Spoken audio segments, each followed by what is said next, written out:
জীবনের গল্প।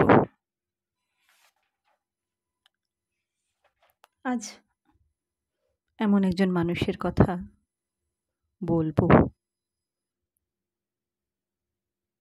রাজ অনুগ্রহ যার কাছে গিয়ে ফিরে যেতে বাধ্য হয়েছিল, বুনো রামনাথ।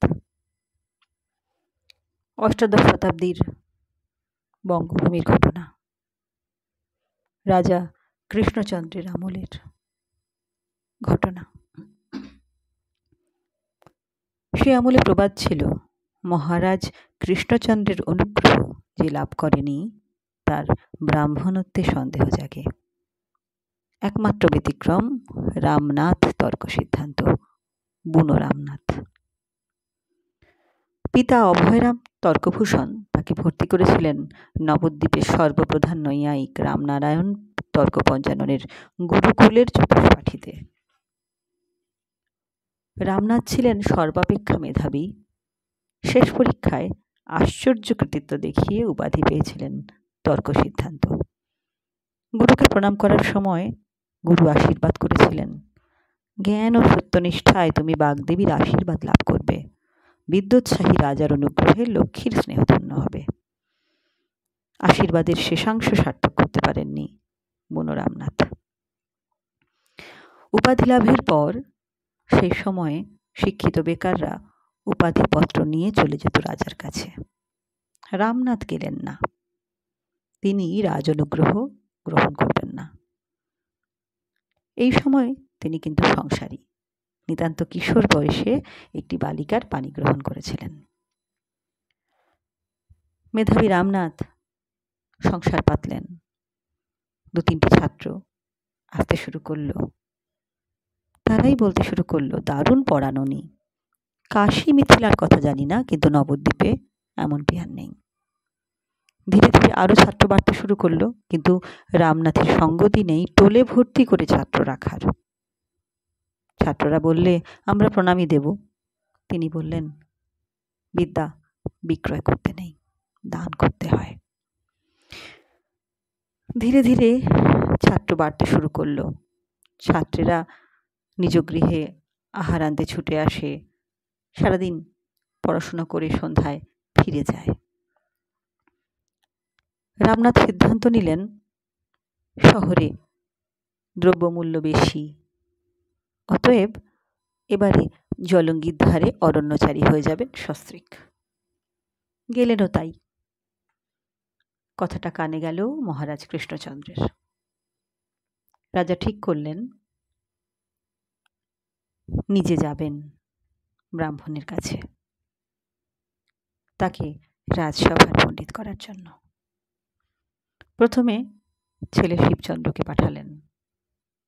শিবচন্দ্র গিয়ে রামনাথকে বললেন, বাবা জানতে পাঠিয়েছেন আপনার কোনো অনুপপত্তি আছে কিনা। অনুপপত্তির 2টি অর্থ হয়, একটি অভাব, অন্যটি অসঙ্গতি অমীমাংসা। সরল ব্রাহ্মণ ওই 2য় অর্থ গ্রহণ করে বললেন, না বাবা, আমি 4 খণ্ড চিন্তামণি উৎপত্তি করেছি, এখনো তো কোনো অনুপপত্তি দেখছি না। এরপর শিবচন্দ্র গেলেন তার স্ত্রীর কাছে।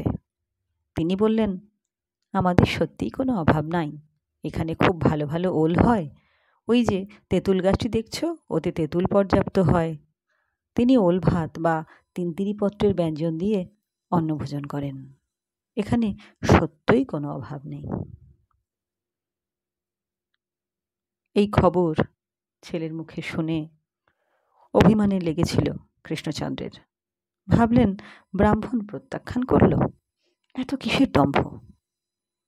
তিনি গিয়ে কোনো শব্দের আশ্রয় নিলেন না, সোজাসুজি বললেন, নবদ্বীপে পণ্ডিত সভার মধ্যমণির আসনটি আপনাকে অলঙ্কৃত করতে হবে, নদিয়া রাজকে ধন্য করতে হবে। রামনাথ বললেন, তা হয় না মহারাজ। রাজা বললেন, উপনিষদ যুগের সর্বশ্রেষ্ঠ ব্রহ্মবিদ মহর্ষি যাজ্ঞবল্ক্য কেমন করে হয়েছিলেন জনক রাজার বৃত্তিভোগী সভাপণ্ডিত। মহাপণ্ডিত বললেন, এর সমাধান তো সহজ মহারাজ। তিনি ছিলেন ব্রহ্মবিদ, আমি ব্রহ্ম জিজ্ঞাসু। তিনি পেয়েছিলেন, আমি খুঁজছি। তিনি ঋষিশ্রেষ্ঠ যাজ্ঞবল্ক্য, আমি বুনো রামনাথ। পরাজয় স্বীকার করলেন কৃষ্ণচন্দ্র। রাজমুকুট খুলে পদধূলি নিলেন রামনাথের। ওদিকে রাজমহিষী গিয়েছেন তাঁর স্ত্রীর কাছে। তিনি বললেন রামনাথের স্ত্রীকে, উনি না হয় যাবেন না, আপনি চলুন। আপনি কেন পড়ে থাকবেন এই অরণ্যে?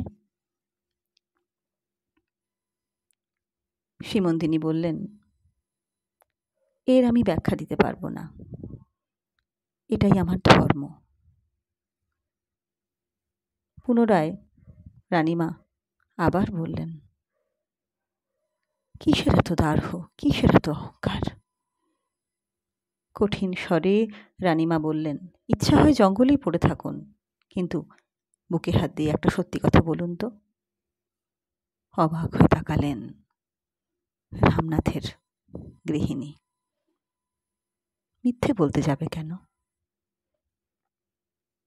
রানীমা বললেন, আপনার ইচ্ছে হয় না আমার মতো অলংকার ভূষিতা হতে?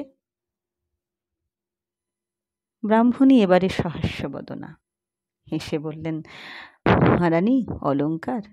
এ অরণ্যে আমার অঙ্গে আমার স্বামী যে অলংকার পরিয়ে দিয়েছেন, সারা নবদ্বীপের কোনো ভাগ্যবতীর অঙ্গে নেই। আমি ওই ইচ্ছা করতে যাব কেন? রানীমা সবিস্ময়ে দেখলেন, অলংকার। চকিতে তিনি চেষ্টা করলেন ব্রাহ্মণীর সর্বাঙ্গে খুঁজতে, কিন্তু কোথাও এতটুকু স্বর্ণ নজরে পড়ল না। বরং দেখলেন লালপাড় ধনে খালি শাড়ির আঁচলে শিবন চিহ্ন সেলাই করা। এবারে ব্রাহ্মণী বললেন, বৃথাই তল্লাশ করছেন মহারানী, আপনার নজরে পড়বে না। লোকে যা দেখে না, আপনি তাকে অলংকার বলছেন? রানীমা বললেন। ব্রাহ্মণী বললেন, লোকে দেখে, আপনি শুধু দেখতে পাচ্ছেন না। এরপর সেই অরণ্যচারিণী তার শীর্ণ হাত দুটি তুলে দেখালেন, বললেন, এই শাখা, এটি যতক্ষণ আমার হাতে আছে ততক্ষণ নবদ্বীপের গৌরব, ততক্ষণ সমগ্র আর্যাবর্ত স্বীকার করবে কাশী নয়, মিথিলা নয়, এই আরণ্যক পর্ণকুটিরেই বর্তমানে মা সরস্বতীর অধিষ্ঠান। রানীমার মাথাটা নিচু হয়ে গেল। নিদারুণ সত্য কথা। তিনি নত হলেন চিরধারিণীর চরণ প্রান্তে। তারপর 200 বছরেরও বেশি কেটে গেছে। সারা ভারতের শিক্ষাব্রতীর আদর্শ বুনো রামনাথ। কিন্তু আমরা ভুলতে চলেছি এই গল্পগুলো, এই সত্যগুলো। আমরা ভুলতে চলেছি সত্যিকারের জীবনগুলোকে। আমি রাখি মাইতি, গ্রন্থঋণ, রূপমঞ্জনী, নারায়ণ সান্যাল। নমস্কার। জীবনের গল্প। আজ এমন একজন মানুষের কথা বলবো, রাজ অনুগ্রহ যার কাছে গিয়ে ফিরে যেতে বাধ্য হয়েছিল, বুনো রামনাথ।